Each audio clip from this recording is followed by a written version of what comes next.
راديو إرنا راديو إرنا كاب كتما باريس محلالة بإرتوران غازيتنيا تزدالو نتا راديو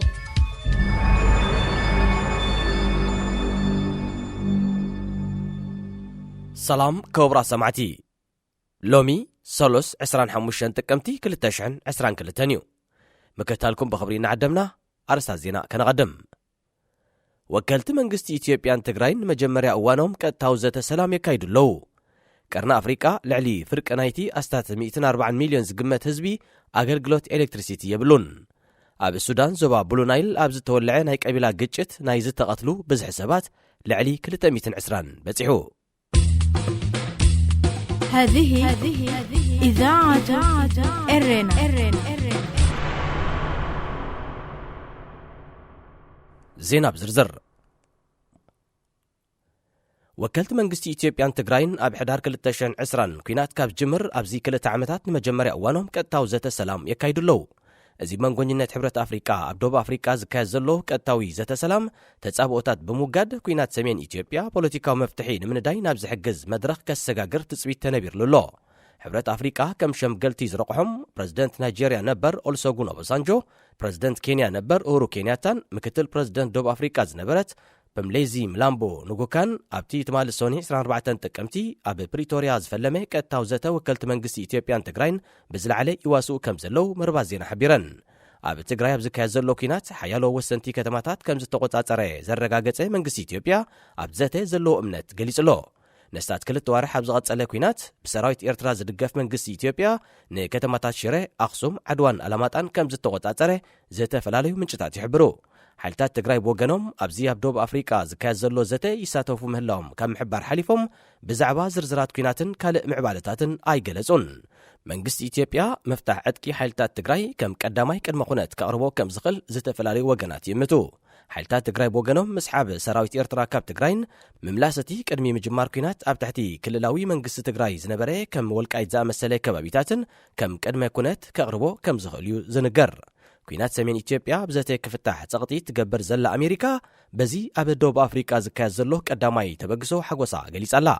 እንተኾነ ኩናት ሰሜን ኢትዮጵያ ናብ ዝተሓላለኸ መድረኽ ተሰጋጊሩ ከም ዘሎ ዘረድኡ ዝተፈላለዩ ተንተንቲ ዝካየድ ቀጥታዊ ዘተ ክልቲኦም ወገናት ወተሃደራዊ ዓቕሚ ንምጉልባትን ናይ ዲፕሎማሲ ጸብለልታ ንምርጋጽን ዝሕግዞም ግዜ ንምኽሳብ ጥራይ ከጥቀምሉ ምዃኖም የገንዝቡ ኣብ ሃገራት ቀርኒ ኣፍሪካ ካብ ዝነብር ኣስታት 140 ሚሊዮን ህዝቢ እቲ ኣስታት ፍርቂ ኣገልግሎት ኤሌክትሪሲቲ ዝተሓረሞ ምዃኑ ኣህጉራዊ ማሕበር ጸዓት ኣፍሊጡ እቲ ትካል ብ7 ጥቅምቲ ኣብ ዩጋንዳ ከተማ ካምፓላ ድሕሪ ዘካየዶ ዋዕላ ኣብ ዘርግሑ መግለጺ ኣብዚ ዝሓለፈ 10 ዓመታት ኣገልግሎት ኤሌክትሪሲቲ ኣብ ዞባ ቀርኒ ኣፍሪካ ብ300 ጥራይ ከም ዝወሰኸ ኣስሚሩሉ ትሕቲ ሰሃራ ኣፍሪካ ብሓፈሻ ክሳብ 2030 ናብ ዘሎ ግዜ ዘይቋርጽ ጸዓት ንምርካብ 25 ቢልዮን ዶላር ከም ዘድልዮ ኣብቲ ዋዕላ ተገምጊሙ እቲ 22 ቢልዮን ካብኡ መርባት ኤሌክትሪክ ንምዝርጋሕ ዝውዕል እዩ ኣብ ዞባ ንመግቢ መብሰሊ ዘገልግል ጸዓት ዓመታዊ ኣስታት 3 ቢልዮን ዶላር ጥራዩ ዘድሊ እንተኾነ ሃገራት ቀርኒ ኣፍሪካ ካብ ንጸዓትን ኣገልግሎታት ኤሌክትሪክን ንላዕሊ ከም ምዕባይ ወተሃደራዊ ሓይልን ምድልዳል ጸጥታን ንዝኣመሰለ ጽላታት ዝበዝሐ ባጀት ከም ስላዕ ይፍለጥ ካብ ተጠቃምነት ጸዓት ቴክኖሎጂን ዘመናዊ ምዕባለታትን ድሕሪት ተሪፈን ዘሎ ሃገራት ቀርኒ ኣፍሪካ ዓመታዊ 10 ቢልዮናት ዶላር ንኩናትን ብልሽውናን ከም ዘባኽና ጸብጻብ ትራንስፓረንሲ ኢንተርናሽናል የመልክት ኣብ ሱዳን ዞባ ብሉ ናይል ካብ 17 ጥቅምቲ ትሒዙ ኣብ ዝቐጸለ ናይ ቀቢላ ግጭት ናይ ዝተቐትሉ ብዙሕ ሰባት ልዕሊ 220 ከም ዝበጽሐ መንግስቲ ኣፍሊጡ ብከቢድን ፎኪስን ዝቆሰሉ ልዕሊ 300 ነበርቲ ሓያሎ ቁሸታት ዞባ ኣብ ማእከላት ሕክምና የለይለው እቲ ወደል ማሒ ኣብ ዝተባሃለት ቁሸት ብጉዳይ መሬት ዝተወልዐ ናይ ቀቢላ ግጭት ንሓያሎ ቁሸታት ዞባ ናብ ናይ ቀቢላ ምትፍናን ሸሚሞን ከም ዘሎ ትካላት ረድኤት ይገልጻ ኣብ ሰሜናዊ ክፋል ዞባ ኣብ መንጎ ቀቢላታት ሃውሳ በርታን ኤልሐማጅን ኣብ መፋረቕ ሓምለ ኣብ ዝተጓሃረ ግጭት 105 ሰባት ከም ዝተቐትሉ ምትሕባር ሰብኣዊ ጉዳያት ሕቡራት ሃገራት ወይ ኦቻ ኣቐዲሙ ገሊጹ እዩ ኣብ ዝሓለፈ ኣስታት ክልተ ዋርሕ ብድምር ልዕሊ 149 ሰባት ከም ዝተቐትሉ ክግለጽ እኳ እንተጸንሐ እቲ ብዝሒ ብሃንደበት ናብ ልዕሊ 220 ምዕራጉ ኣብቲ ዞባ ተቃውሞ ኣላዒሉ ይርከብ ካብቲ ብተደጋጋሚ ዝውላዕ ዘሎ ግጭታት ዝሃደሙ ኣሽሓት ነበርቲ ቁሸታት ተዛማዲ ርጋእትን ጸጥታን ናብ ዘለዋ ርእሰ ከተማ ዞባ ብሉ ናይል ናብ ዝኾነት ኤደማዚን ይውሕዝ ኣለዉ ኣብታ ከተማ እውን እንተኾነ ምትፍናን ሰፊኑ ስለ ዘሎ ዩኒቨርሲቲ ዝርከቦ ትካላት ይዕጾ ከም ዘሎ ዝሓበራ መርባት ዜና ኣማሕዳር ዞባ ኣሕመድ አልዑምዳ ባዲ ካብ ስልጣኑ ክእለ ዝጽውዕ ህዝባዊ ተቃሞ ነቤት ጽሕፈት ምሕዳር ከም ዘቃጸለ ገሊጸን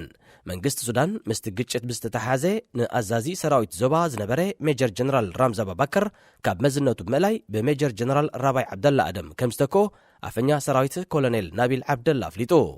ዞባ ብሉናይል ናይ ሱዳን ምስ ክልል ቤኒሻንጉል ጉሙዝ ናይ ኢትዮጵያን ደቡብ ሱዳንን ዝዳብ ተኣፋፊ ጸጥታ ዘለዎ ከባቢ እዩ።